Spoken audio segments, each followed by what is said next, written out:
This is the Jaguar XJ-220. And with a top speed of 217 miles an hour, it was the fastest car in the world. For about 5 minutes. And then, this came along.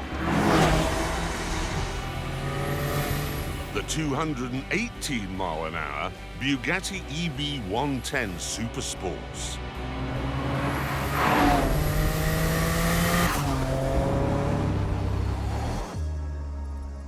Both these cars were conceived in the 80s, when Gordon Gekko was running amok and the world was awash with money. But by the time they went on sale in the early 90s... An incredible day on Wall Street. The market has fallen over 400 points. The stock market had crashed. Sonny, there's only one word to describe what's happening, and that is panic. So the only people who might have bought them were too busy hurling themselves out of their office windows on Wall Street. So these cars, they came, they conquered, and no one noticed. Today, though, 25 years later, there are only 3 cars in current production that are faster than this. However, while there is a lot of performance, the way it's delivered is quite old-fashioned. You put your foot down and then you wait while the turbochargers spool up. Takes quite a while because there are 4 of them.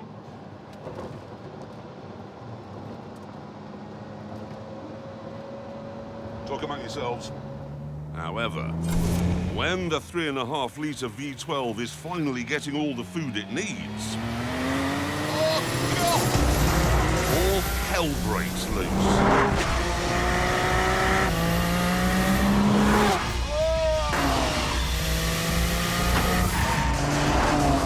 Through the corner, mild terror. The speed is hilarious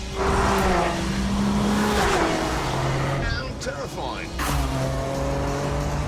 That's probably why they fitted it with this plastic sheeting rather than carpets, because they knew that one day you would soil yourself. You did have to be good to get the best out of this thing. Which brings me on to Michael Schumacher. He could have had any car he wanted back in the day, but he had one of these. Weirdly, however, and mainly because I think it looks better, I'd have chosen the Jag.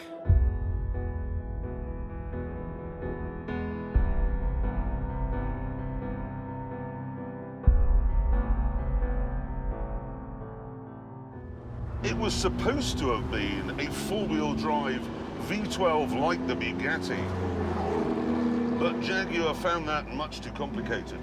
So they gave it the turbocharged V6 from a Metro rally car, rear-wheel drive, rear lights from a Rover 200, and then they said, that'll do, and went to the pub.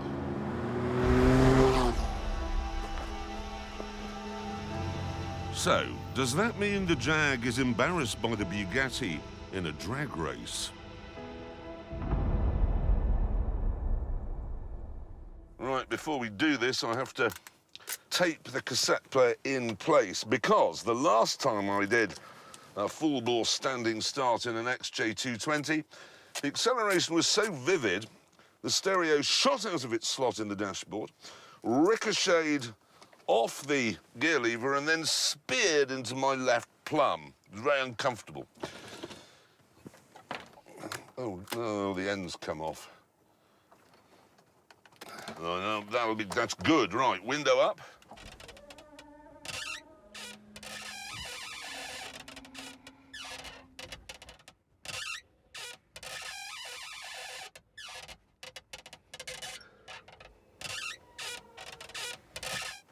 Right, let's do this.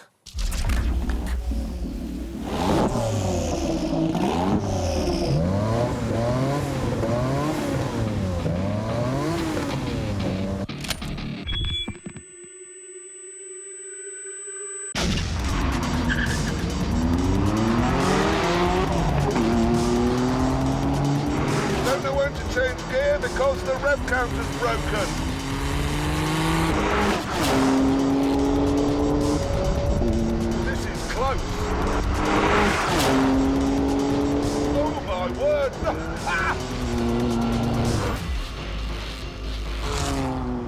one for the Jag! Whoa, that was some speed! After a quarter of a mile, the badly made Jag was doing 135 miles an hour. And a modern-day Lamborghini Huracan couldn't do that. Which proves that in the last 25 years, we've come nowhere. Except we have. You see, back in 92 and 93, there was no Wi-Fi, there was no PlayStation. DVD hadn't been invented. Justin Bieber hadn't been born. There was no Google. Amazon was a river. There was no internet pornography. That's probably a good thing, because there was no Viagra either. The early 90s were the dark ages. And when you drive these cars, it shows. In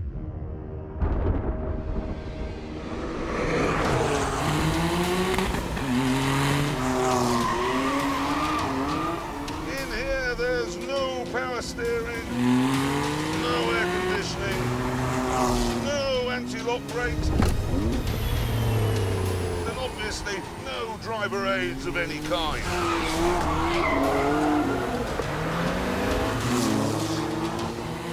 Got a 525 brake horsepower engine back there.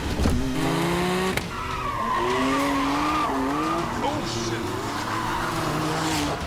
Being fed by a turbocharger the size of a wheelie bin. And all there is in here to tame it is me!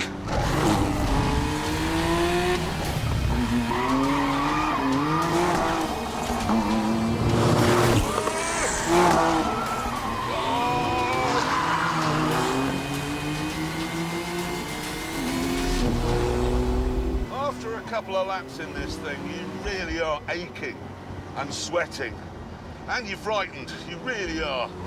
Because this is not a car that's just going to forgive you. If you overdo it, you're going to hit a tree, and that's just an end of it.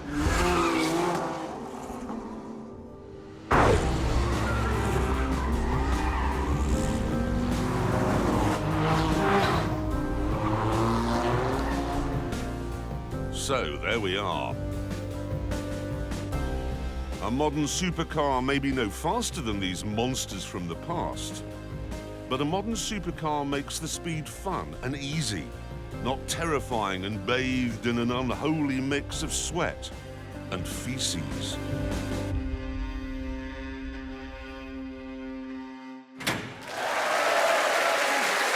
Well done. Covered it all there. No, seriously, well done, because nobody's ever finished a road test with the word feces before. It's brilliant.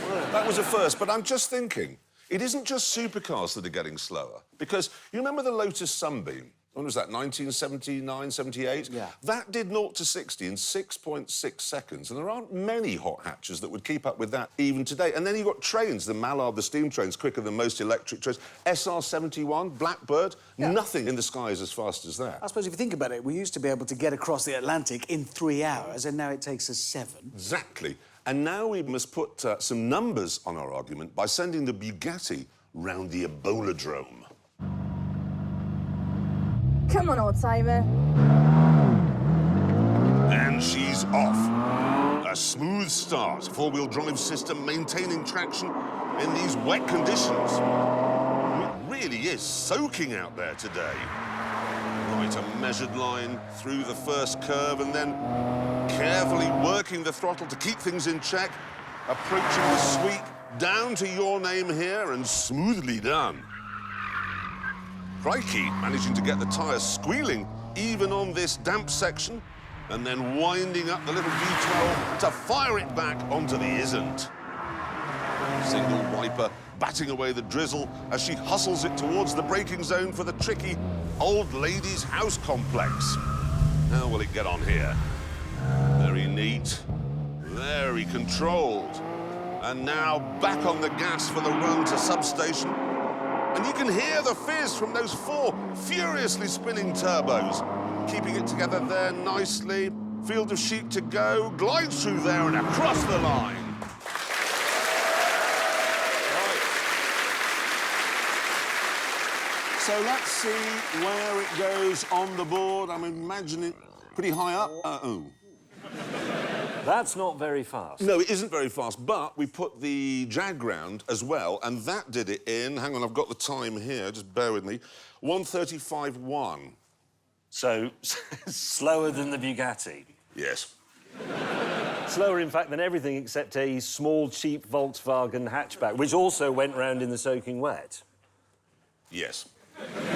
So, contrary to what you were saying earlier on, supercars have got much faster over the last 25 years. Yes.